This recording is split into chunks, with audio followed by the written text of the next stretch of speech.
Hello, hello, hello. This is Tamika Peters, President and CEO of Grow Your Nonprofit, where we help startups, small and stagnant nonprofits grow through fundraising strategies, strategic planning, and so much more. Guys, today you're in for a treat. I have my friend and special guest here, Wynn Watkins. He is with Trinity Life Foundation Naples. He will talk about the new nonprofit that was founded and how they're growing it. But before we get started, I'd like to thank the sponsors of my podcast. Trinity Life Foundation Naples, helping at-risk youth through their enrichment program. Vaxtruths, they received a grant from the CDC to raise awareness of COVID-19 and vaccine resources in the Black and Brown communities. AVID, that stands for the Associations of Haitians Living Abroad. They just opened an amazing support center right here in the beautiful Fort Myers, where they will help you with immigration support, utility, and English as a second language. Best Insurance USA, a Florida Blue provider. They will help you with life insurance, health insurance, and so much more. Last but not least, Premier Mobile Health Services, your route to better health. They help the insured and underinsured with health care.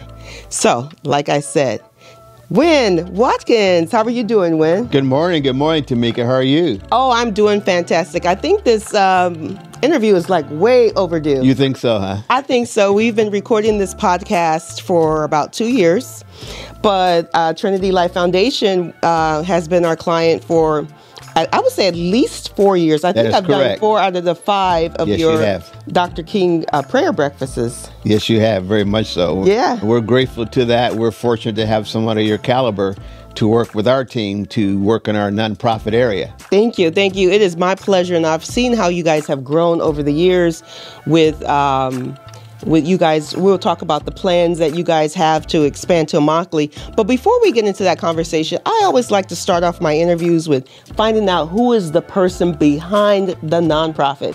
So tell us a little bit about your background, experience, and how and why Trinity Life Foundation was founded.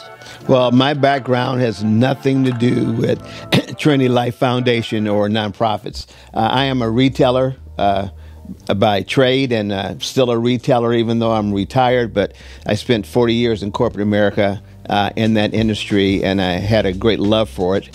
But I've always loved children, and I've always tried to give back in some capacity or another, in donation of time or talents or whatever we want to refer to, finances, to help children. But when we came down here to Naples in retirement, the church that we attended, who our pastor is R.L. Neal, Trinity Community Church. Okay. He is the visionary behind what we call TLF.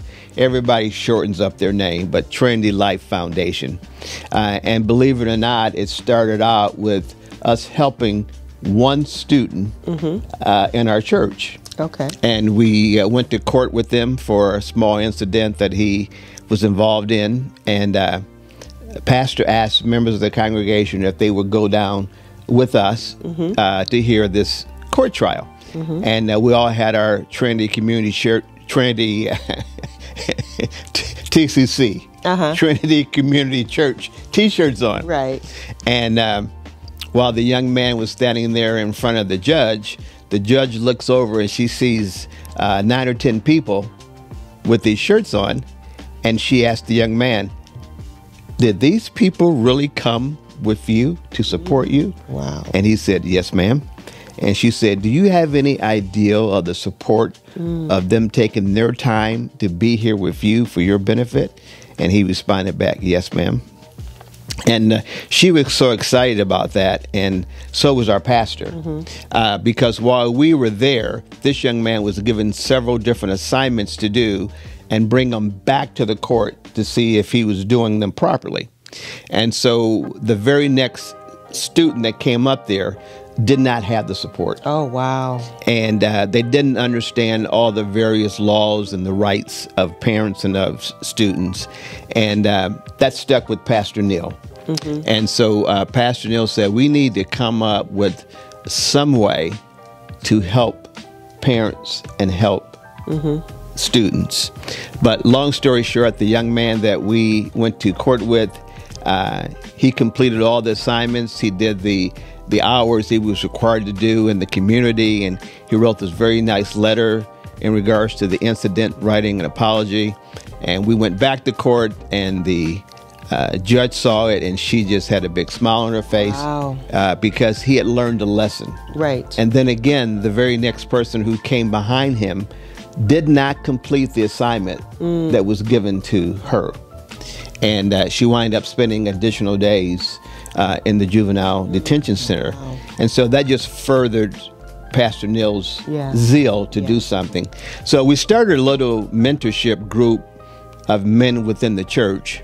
And the more he thought about it, he thought we should do something on a larger scale. So we put a plan together to find a proper name. Okay. And so we came up with the name Trinity Life Foundation. So then the pastor said, well, we need to share our thoughts with the court system and also with the police authorities, knowing that we have the Collier County Sheriff Department for the county, and we do have a police chief for the city of Naples that we need to have some type of involvement with.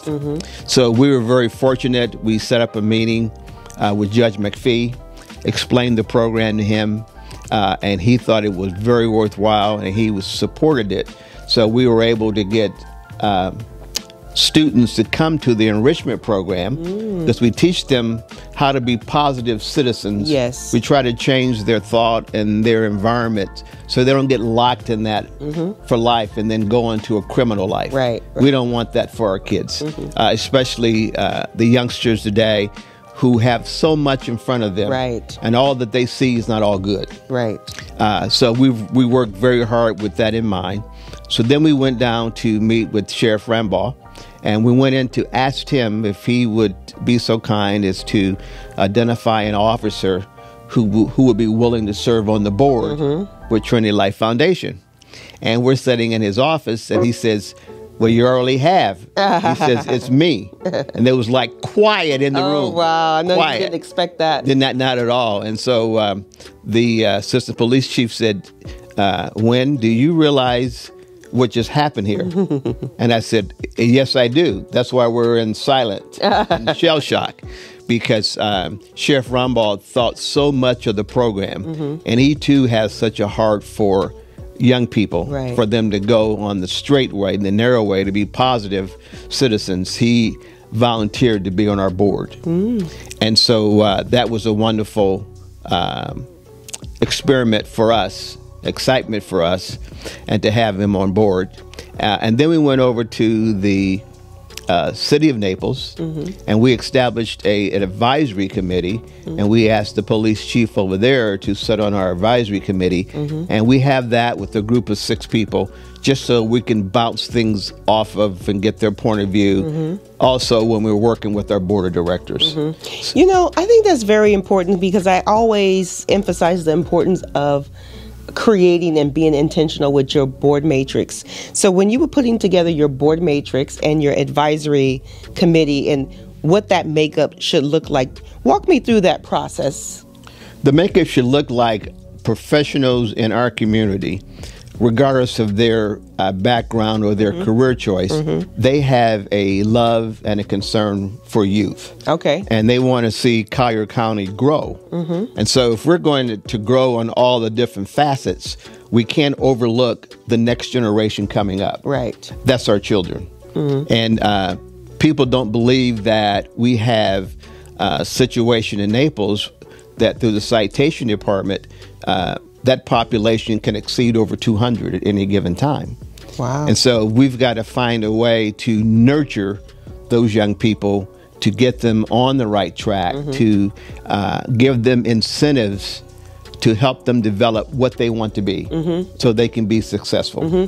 You know, a support system is very important, because I grew up in South Central Los Angeles in the 80s, where crack cocaine and gangs ravaged my neighborhood. And by the grace of God, he was with me, because I could have easily been a statistic, because I come from a family of 7. It's 4 girls and 3 boys, and my mother was a single parent. And both of older sisters had babies at 13 and 14 years old, and they always said Mika was next, and I said, no, she's not. So I knew that wasn't the lifestyle I wanted. So it's very important to have a support system to help you if you're going down the wrong direction, or even not, because if you're different like I was, and you didn't fit in per se in your neighborhood, you're teased and you feel like something is wrong with you because you're so much different than everyone else. Yes. So having that support system is very important. Let's talk about that support system that TLF does, not only just reactive but proactive with your program. Well, and that's a great segue, because when the young people are in the class, mm-hmm. we teach them that everyone has a right to an opinion. Mm-hmm. You don't laugh at them in a negative point of view. Laughter, sharing stories is something entirely different, but not because my thought process is different from yours. Right. You respect their answers and questions, and they will respect yours. Mm-hmm. We don't allow profanity in there. So we teach respect for one another. But Tamika, we really concentrate on the self-image of each student there. What does that mean? Well, our programs are geared to help you. Okay. We don't want you to be worried about the person sitting on your left or on your right. When we talk about self-esteem, that's exactly what it means. What do you think of yourself? We encourage them to think about that regardless of your age, between 13 and 18, you are responsible for yourself. Mm-hmm. Why? Because you know the difference between right and wrong. You do. And when you make decisions, they have consequences. Mm-hmm. So if we make good decisions, we have good consequences. We do. If we make bad ones, then we have to pay for them. But that doesn't mean you're not loved. Right, and that doesn't mean that you're a bad person. That's correct. Because what you did does not define who you are. Exactly right. Right. And so they had the opportunity to correct that mistake and move forward. So we try to encourage them about self-esteem and knowing where you're going. We offer them financial classes. We have classes on family relationships, which are very, very important today. There's so many things vying for our children's attention. We can't overlook the family unit. Right. And so that's also very important. Character. Who are you? Who are you when nobody's watching you? Right. That's Who are very you important. when you think nobody's watching you? So those issues are very important. So we have grown from that. We started off small, and then the population grew and grew because of the attention. We have several collaborators that work with us, and David Lawrence, Cuyahoga County Health Department works with us. And a real great asset that we have in the classes that we teach, we're very fortunate that in one of our board members developed the program that we use to teach. But we supplement that by bringing in an outside speaker who has some experience in that field. You know, everybody who spends time incarcerated is not going to be bad forever. Right. They can come out and they can do great things. They can establish entrepreneurship. They can go work in companies where they rise to the top. Our young people need to see that. Yes. Because I made one mistake doesn't mean I'm going to be a write-off. We can never write off a generation of our children, because they're the next thing in America, in our states, in our cities, our counties, that's going to be taking these positions. Absolutely. Yeah. Have you heard the story of Judge Mathis? No. He's a judge, and he airs on TV. I'm not sure. I have seen him before. Yeah, you know, he was a convicted felon. Was he really? He was a convicted felon. Look at him today. And look at him today. He's a judge. He changed his life, and you know, he had paid his restitution to society, and he was able to go to law school and ultimately become a judge. So, and there's countless stories of people overcoming obstacles in life and becoming very successful. And it just all boils down to, what do you want, and what decisions are you going to make your life better? Yes, right. When I talk to the students in the program, I always ask them, what is it you want out of life? Do you want to have a career? Do you want to own a car? Oh, that's a big one. Everybody wants a car, right? Oh yeah. I said, and then where do you want to live? Oh, I want my own apartment and my own house. You're living in Collier County, so how's it be a little expensive? So if you want all those things, you must prepare yourself. You must prepare yourself. Another thing that we focus on is the fact that education of some type is needed for you. College is not for everyone, but vocations, internships, apprenticeships, as well as college degrees can help you establish who you are. We need plumbers today and electricians today. Those are high-paying jobs.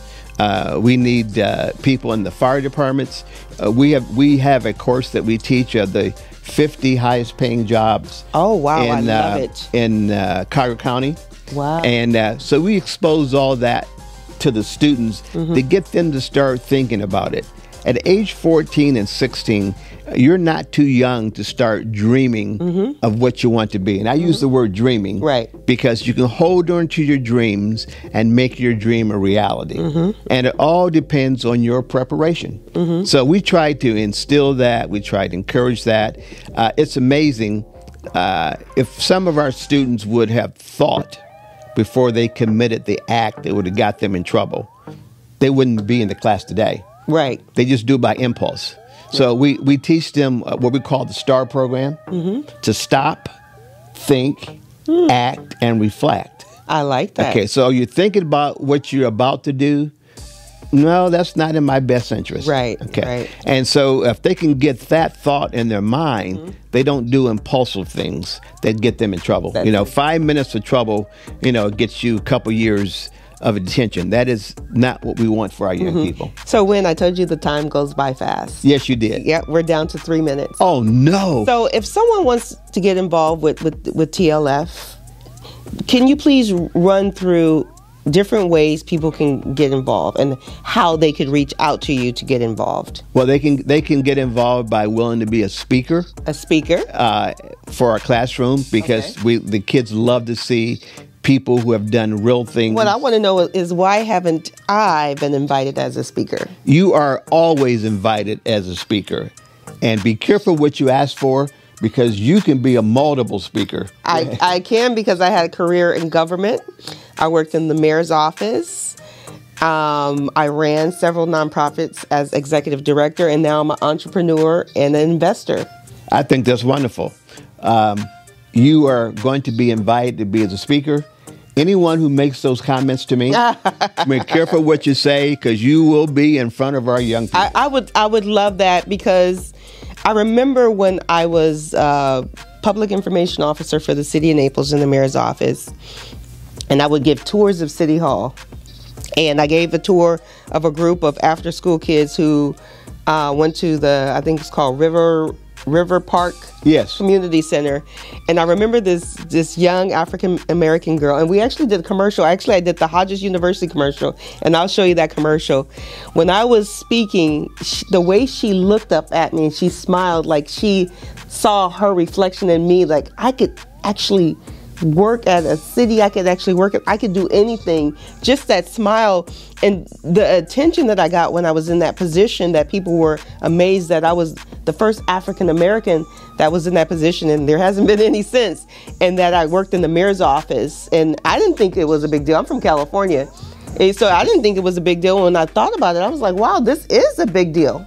The right-hand man to the mayor, I would go and speak before the press if there was controversy in the city, and I would go speak on the mayor's behalf if the mayor couldn't make it. And here I am, this beautiful chocolate girl. And it wasn't a big deal to me, and I didn't know. But I guess that's me just staying humble, because I know what my beginnings were, and so that sort of thing. So I think I definitely have a lot to offer. Oh yeah, well, humility will get us a long ways, because people will see that in you. Yeah. But also in reaching out to us, please visit our website. What's your website? TrinityLifeFoundation.org. There's information there, And there's also their line for contributions, because one great thing about this program, Pastor Neil thought so much of this program and giving back that we don't have any charge for student or parent. Oh, that's amazing. Plus, we feed the students at every setting. Ooh. So we don't know what the situation is at home, right, but we know that if we can fill their stomachs, we can fill their heads with the right knowledge they need to succeed. Yeah, I'm happy you mentioned that. So if someone wanted to sponsor a meal for your program for a day or a week or a month, can you walk me through like what that donation looks like? What that monetary amount looks like? Because I'm sure we have some people who are interested. Well, yeah, the first thing that we have, we accept donations 12 months a year for anything. But we do have an annual fundraiser in the Dr. Martin Luther King Prayer Breakfast that we're holding, going to be held this year on January the 12th, which is a Friday morning from 8 a.m. to 9:30 a.m. At the beautiful Vineyards Country Club auditorium that we have there. And that's our annual fundraiser. But also we have what we call Friends of the Foundation. That's a contribution of $100 each year. And then when we do our annual fundraiser, we have levels that go from $500 up to $10,000. So they can do that. But the website is a good place to go first. You can always contact me or contact Pastor Neil. Our numbers are published. The Trinity Community Church number is available to anyone, as well as my cell number is available. What's your cell phone number? My cell phone number is 214-543-6181. And I have a lot of the parents that call me on that number who want to sign their students up for the enrichment program. So there's multiple ways to reach us. We do need your support. We ask for your support. We think the project that we're doing here is worthwhile and beneficial to our community here in Collier County.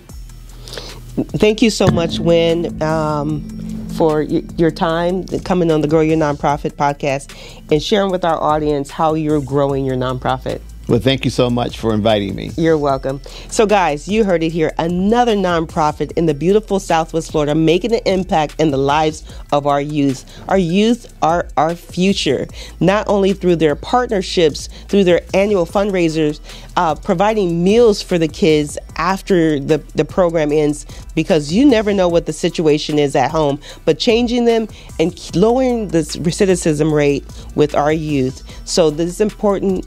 So please, if you feel this program is something that's near and dear to your heart, reach out to Trinity Life Foundation. You saw Wynn's number on the screen. You saw their website to make an impact. So this is Tamika. Don't forget to like and subscribe to my YouTube channel. Don't forget, we do have an Etsy store where we have Grow Your Nonprofit merch of all sorts. So guys, stay tuned for more Grow Your Nonprofit podcast episodes.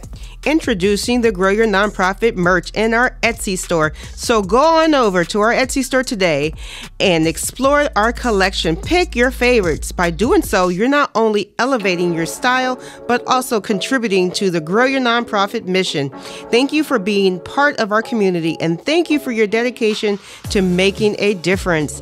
We appreciate your support, and we can't wait to see you rocking our Grow Your Nonprofit merch. Now stay tuned for more empowering content on Grow Your Nonprofit podcast. And until our next time, keep growing and keep giving.